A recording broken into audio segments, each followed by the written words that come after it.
Здраво, ова е 257-то издание на Видеологија со Златко Ѓелески, дигитален краток осврт за актуелни филмски остварувања, односно спонтана критичка анализа која е збир на први впечатоци илустрирани со подвижни слики. На денешниот репертоар е Пинокио на Гилјермо Дел Торо и Марк Густавсон, во кој станува збор за кукларот Джепето со поземен глас на Дейвид Бредли, кој по смртта на неговиот син Карло прави дрвена кукла Пинокио со поземен глас на Грегори Мен, која што оживува и западнува во неволи, во кој со секоја искажана невистина расте дрвениот нос на куклата. Кога се прави адаптација на творба од еден медиум во друг, има неколку механизми за преточување на пишаното дело во подвижни слики. Еден е буквалистичкиот пристап, кој што воопшто не го оправдувам, затоа што подразбира секој кадар и секоја реченица да биде пресликана од еден во друг медиум без значително авторско интерферирање,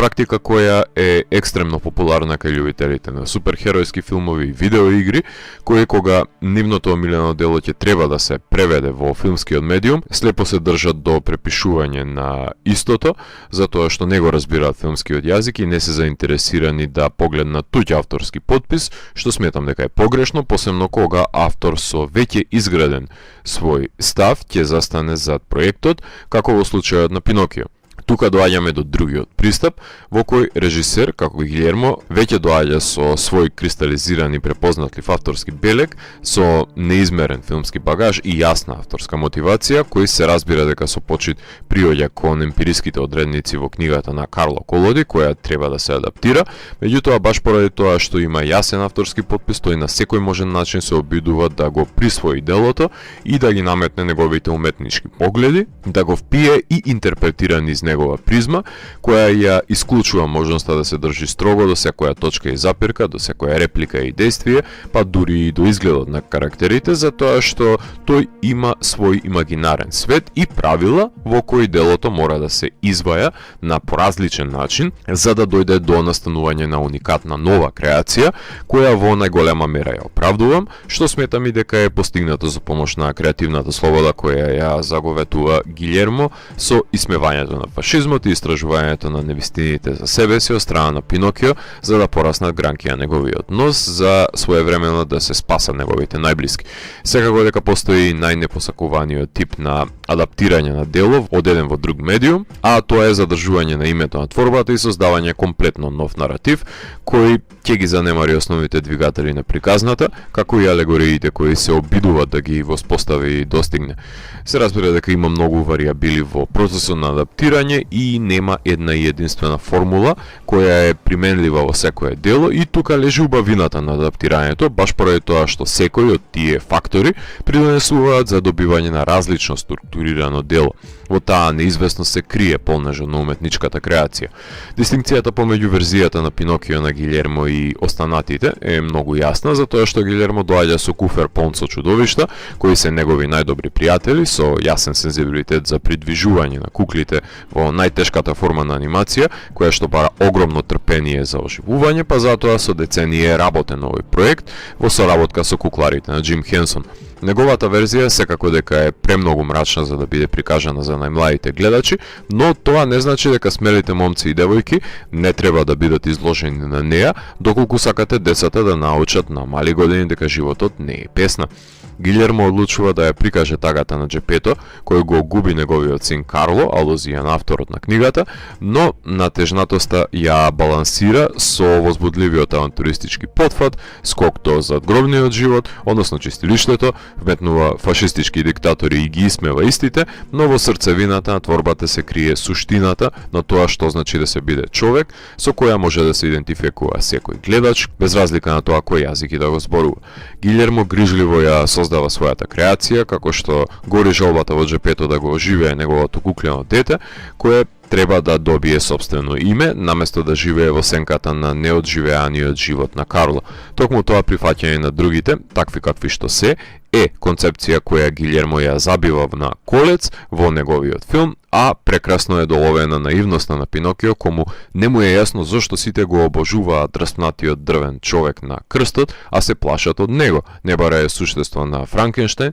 ситуирано во 30-тите години на минатиот век во фашистичка Италија, кај што не паѓа проектилот од авион без да експлодира како во The Devil's Backbone, туку е причинител за несреќата на џепето. Несовршеностите во движењето на куклите се причинителите за тоа што стоп моушен анимацијата на Гилјермо и Густавсон е убедлива и начално секој од ликовите си има движење својствено за себе. Токму тие неправилности, како неисполираната креација на пијаниот џепето, треба да бидат апотеоза за несовршените татковци и синови, односно се контемплира скротувањето на хиперболизираните очекувања, соочување со нив и живеење со последиците од истите. Недвосмислено дека тука лежи рафинираноста во новиот Пинокио, која не ја содржат претходните стерилни итерации. Стоп моушен анимацијата со својата необичност и гротескност е поблиска до когнитивната дисонанца за надреалното отелотворување на дрвеното момче. Циркузот не е одлика на мрзеливоста, туку очаен крик за прифаќање со оглед на тоа што училиштето кореспондира со доктрината на фашистите, демагогија која бара покорни ученици кои со понизност го оправдуваат наметнатиот систем, а Пинокио ја изразува бунтовноста со неговата изведба на исмевачката песна за Il Duce.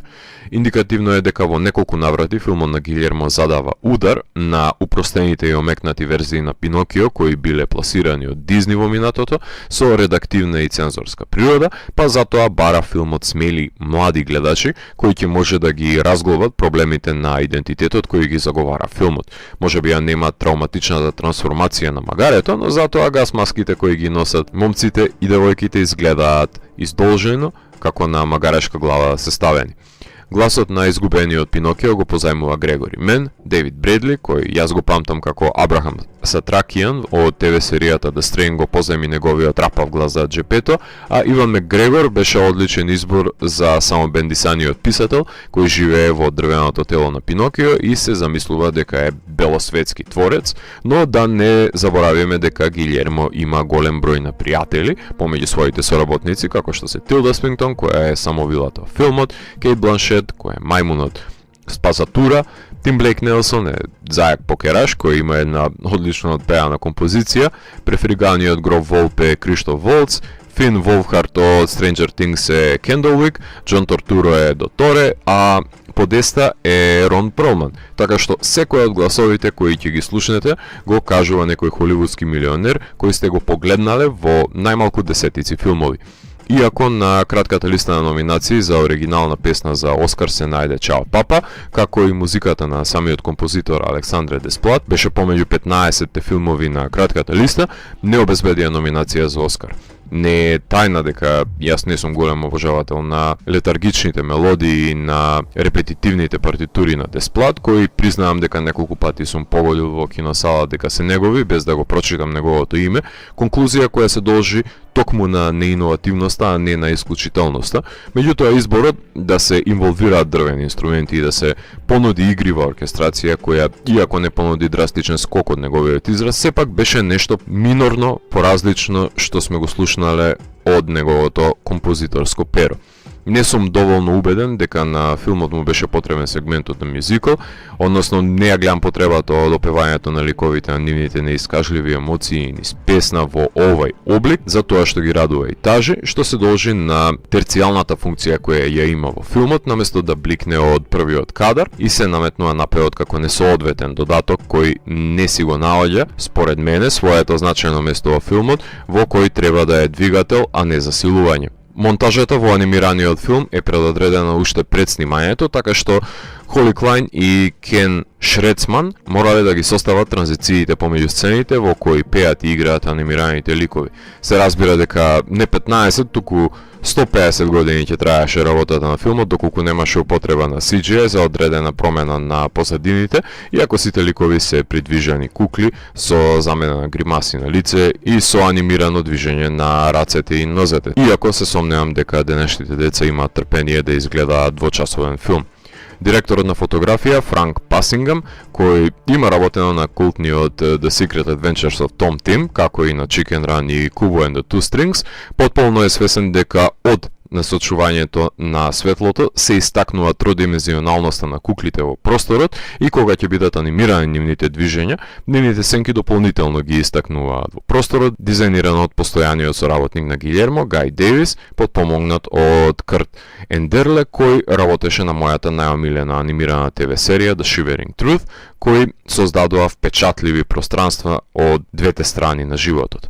Големите режисери имаат препознатлив, што би рекли американците, идиосинкретски авторски подпис, со кој ги вајаат нивните авторски дела, тврдење кое е применливо во случајот на Гилјермо, кој нема да го компрометира својот авторски израз до тој степен да не може да забележиме дека гледаме негов филм, само за да се задоволи клиентелистичкиот, односно популистичкото побарување за задоволување на широките маси со уметнички творби кои важно е да бидат забавни, исцелени од уметничката длабочина, со анулирање на сингуларната визија, па така што не мора да се грижите дека Гилјермо ќе го занемари неговиот стил, без разлика во кој облик на анимација се изразува. Каде и да оди, со себе ги пакува гротесните монструми, кои се неговите најдобри пријатели, кои сака да му ги покаже на светот, за да може да си играме сите заедно со нив. Тој насреде сите волшебни светови знае да засади една сурова социокритичка мотивираност, што во случајот беше пресликана низ карикатурата на Мусолини, кому не му се допадна комедијата која ги смеваше неговите недостатоци, па реши да ја потисне сатирата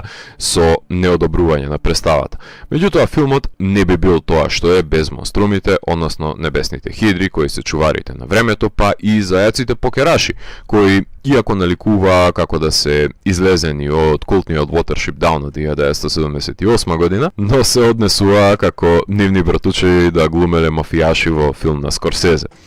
Од механичката бувачка која им нудеше вечен живот на незините состојаници во Дебито Кронос, до немилите холивудски притисоци во снимањето на хорор филмот Мимик, преку правењето на амалгамот на злосилите на војната погледнати низ очите на детето во Devil's Backbone, до враќањето во Холивуд за да работи на серијалот на филмови кој е виновен зашто се репопуларизирани суперхеројските династии, односно акциониот хорор филм Blade 2, за да си го адаптира по негов мерак стриповскиот Hellboy.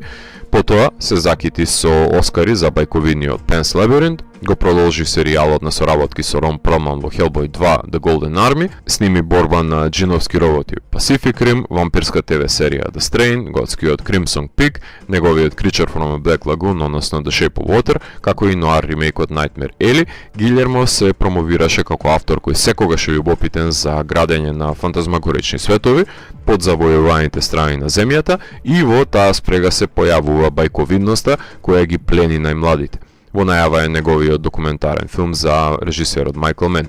Иако Гилјермо нема режиран долгометражен анимиран филм во својата кариера, пред да го сними еден од најдолгите стоп-моушен анимирани филмови Пинокио, не смее се занемари неговиот режисерски потфат во создавањето на најавата во епизодата на Simpsons, Treehouse of Horror, кое е неговото љубовно писмо кон хорор жанрот, во која успеа да ги сублимира сите иконографски и маркантни хорор именители, како и неговото продуцирање и режирање на неколку епизоди од 3D анимираните серии кои ги реализираше со работка со Netflix, односно Trollhunters Tales of Arcadia и Three Below Tales of Arcadia. Сепак, Марк Густавсон, ко-режисерот на Пинокио, целиот свој живот го има посветено на стоп-моушен анимацијата, кој јас ќе го памтам по неговите култни стоп-моушен кратки филмови Mr. Resistor и Bright of Resistor, кои се предводени од протагонистот составен од жица и резервни делови во подрум, кој се појавува од фасонка и во првиот филм ја краде куглата на статуетките на куглари,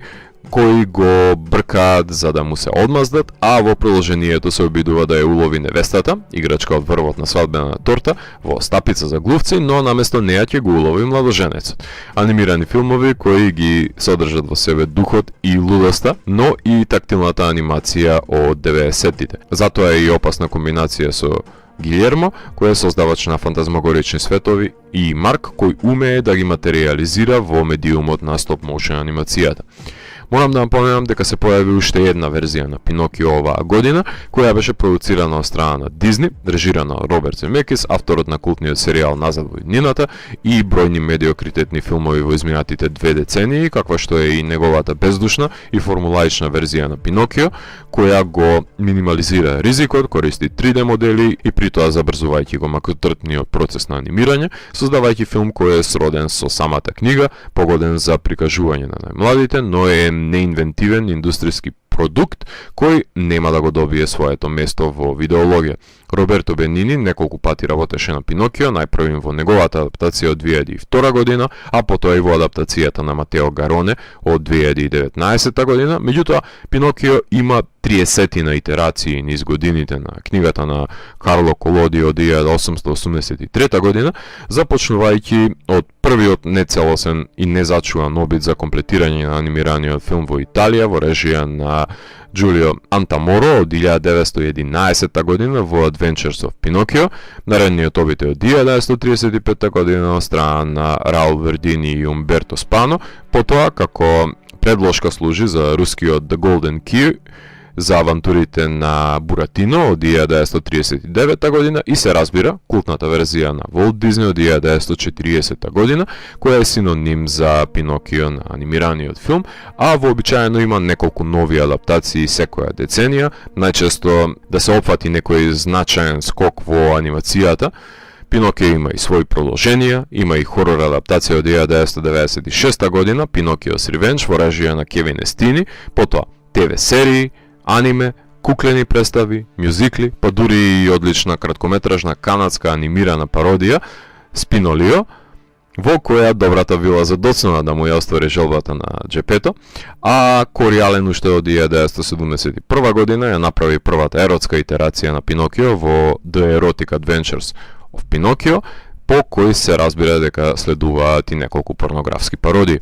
Иако е во прашање издание на Netflix, ја имаше својата премиера на BFI во Лондон, а потоа гостуваше Гилермо со филмот на The Lumiere во Франција, па играше на Mar del Plata, EFI Торонто, Маракеш, пред да заврши на стриминг платформата Netflix. Не само што доби номинација за Оскар во категоријата за анимиран филм, тој е и најголем конкурент за освојување на Оскарот според мене, затоа што заслужениот победник би бил Мед Гот на Типет,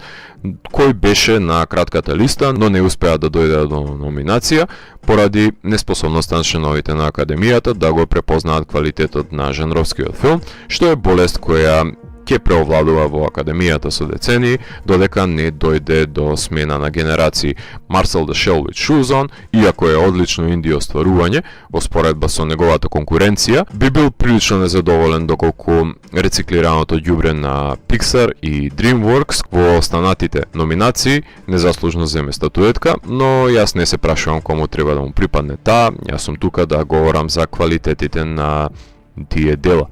Во свет во кој секој дете ја знае приказната за Пинокио, се поставува прашањето колку е потребна нова нејзина адаптација и одговорот е дека воопшто не е нужна, но и тоа како е значено да се погледне, како ќе се снајде Пинокио во чудовишниот свет на Гилермо, кај што фашистите се тие кои што се монструмите во надземјето, а створовите од другата страна на постоењето се похуманизирани од нив.